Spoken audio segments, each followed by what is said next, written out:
Your Majesty, welcome to Kuwait and to Future TV Lebanon. I'm very happy and honored to have the second interview with Your Majesty. We are now sitting in the National Library of Kuwait, a place full of heritage and literature and history. I'm very impressed to be in the library here because I can see there are beautiful books about your culture and your history, and not also your national books, but also from abroad. You have many from Great Britain and from Germany University, and so it's very exciting. I wish I had more time. Yeah, we wish also. Yes. Your Majesty, the 10 years have passed for Mentor Arabia. You've been here 10 years ago, and today with your personal presence, what's the message you want to convey to Mentor Arabia and to the Arab world? I must say I was very impressed today. I'm very happy to be here and to see the beautiful work that Mentor Arabia has achieved. Well, my message is, of course, that I want to congratulate them because what they're doing and what they have done is beautiful, but it's never enough. You know, it's such a huge problem in our region, but also in your region, I understood. We all have the same problem. Mentor Arabia is fighting, yes, but Mentor Arabia has acceptance as well. So I hope that the other 22 or 21 countries work the same way to be aside Mentor Arabia and to think about how important it is to form a happy life for the children. Do you think that we will reach a drug abuse-free world one day? Or? You know, this is a question which for many, many years ago, many people asked themselves. Smoking, nobody will give up smoking, which was a plague, I must say. And then somebody founded the non-smoking generation. And if you come to Sweden, it's fantastic. It is a success story that many, many, many people gave up smoking. And why not give up taking drugs? Yeah, that's the biggest challenge. Yes, I've seen here this very impressive, very sad exhibition about youngsters from school here in Kuwait they have been drawing the problem of the drug. And so, I mean, it's a very sad exhibition, but it's very impressive, I must say. And what caught your attention in the drawings? Well, it's a very rough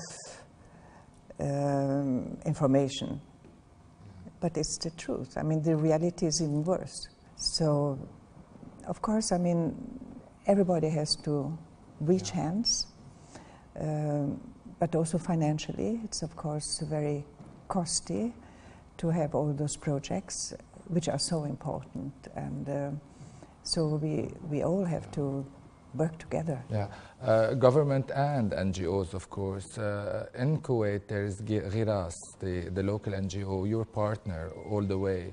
What's your message to Ghiras as a partner and as a pioneer NGO in Kuwait and in the region? Well, you see, it's not only to help the young people, the children and the young people, but it's also to help the parents, the teachers, the grown-up who are around the young.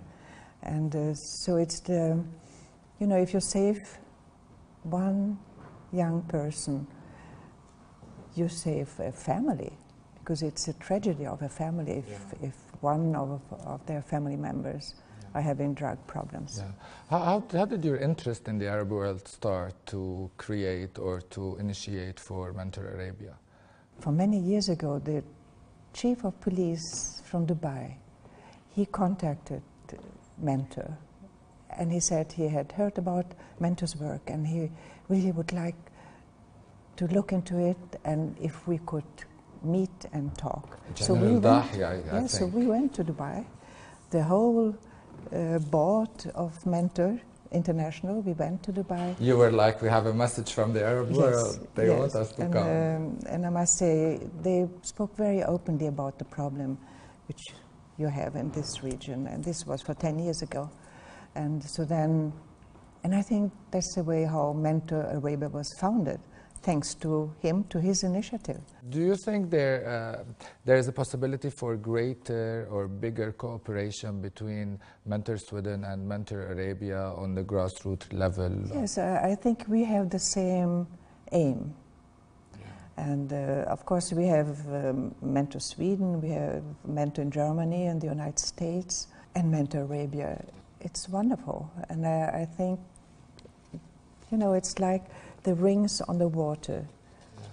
I think that's very important, that we get all involved for the sake of our... It's the same aim and the same challenges. You see, I think it was 1994, when I realized that there is no organization who is working with prevention. And that's why I decided to found Mentor. And but here I can see that the government is with Mentor, and this makes me very proud, because it's an acceptance of Mentor's work, of what they are doing and how they are trying to work with the young people and how they are really caring for the future. And so the Minister of Youth was here today, and I know that the Minister of Education is also at the side of Mentor Arabia, and I think that's really very important, because prevention, that's all about it, because then you can really, I mean, the problem gets cheaper, but you can save so many lives, you can save so many tragedies and help the young people to have a safe, a good future. So that's why I'm very happy and very proud to be here, I must say. So are you hinting that there's no enough government support in Sweden to Mentor as an NGO? Well, Sweden is doing, the government of course is doing lots of work as well. We have a very strict policy in Sweden when it comes to drugs. But to work with prevention and with the young people on the ground, that's what Mentor Sweden is doing. Yeah. We have several projects. We have the mentoring project, so you have the mentor and the mentee, and then we have also for parents, and also for job mentor. Not many parents have so much time today, but the third person can do a lot. I asked once in Sweden a mentor, I said, why was it so important for you?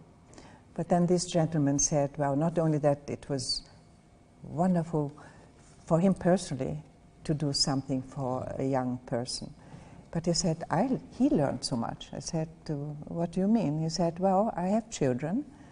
They're about 13, 14. I don't understand what they are talking about. I don't understand their music. I don't understand the message in the music. I don't know where they are. I don't know their friends. Yeah. And he said, but now that I have a young mentee, and I'm with him and talking to him, I learned a lot. Now I understand the music, I understand the message, I understand the language, because they have a certain language. I understand all these words, you know. Instead of saying drug, they say grass and things like that. So I'm prepared for my children, he said. The world is changing and yes. very rapidly. Yes. And are you coping with the change around you? Sorry? Are you being able also to cope with the change, internet, digital world? I'm trying. Internet is a bit hard for me, I must admit. But I'm trying very hard, but it's fascinating. It really is. Yeah. And after those 20 plus years, would you say that the drug problem is growing or being contained, and why? The problem is, of course, diversifying. There are other drugs coming in.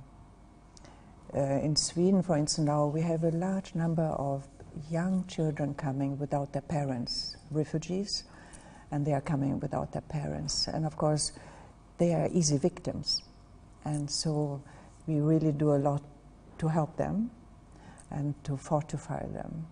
And you mean Syrian or Iraqi refugees? Yes, the refugees from Syria or from Afghanistan as well, or Somalia. We have many children who are coming alone. If you have 100,000 children who are born in Sweden per year, 100,000. Last year, we had 40,000 children coming alone, refugees coming alone without parents, 40,000. And without parents? This is without parents. And then we have those who have families and so. But so we are looking for 70,000 teachers to help them. So That's it's a huge task, I must say. But I must say Sweden has been wonderful. Per capita, I think it's Sweden who had received the biggest amount of refugees, and Germany, of course. And you're proud of Sweden doing this? Yes, I am. I think you have to help those who are in need, and if you can do it, it's your duty as a human being. Now back to drugs. You know that you are fighting one of the biggest businesses in the world. Why is drugs getting so big and diversifying, as you said? It's such a powerful group working with drugs. So, but we have to save our young people. We have to save, the future of a nation as well. You know, in many countries nowadays, they are discussing about the legalization of drugs, which we feel is something very dangerous. It's a way to give up. It's a way just to let the boat go. One can become a little depressed, I must say.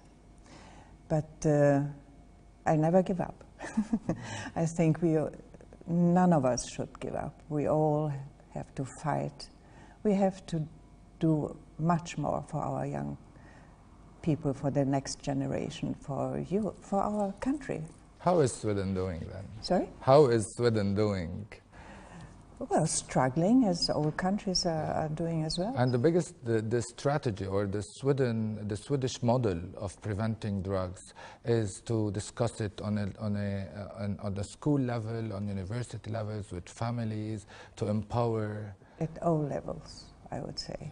We are in many schools as well, and we have an educational and information course for people employees, for instance, who want to become a mentor. I think nowadays many parents don't have the time, don't have the energy, and the courage as well. Yeah. And but a third person can talk to a young in a different way than parents. Sometimes to talk and discuss things with parents is not so easy. Are you tired? Sorry? Are you tired of mentors? No, do I look like?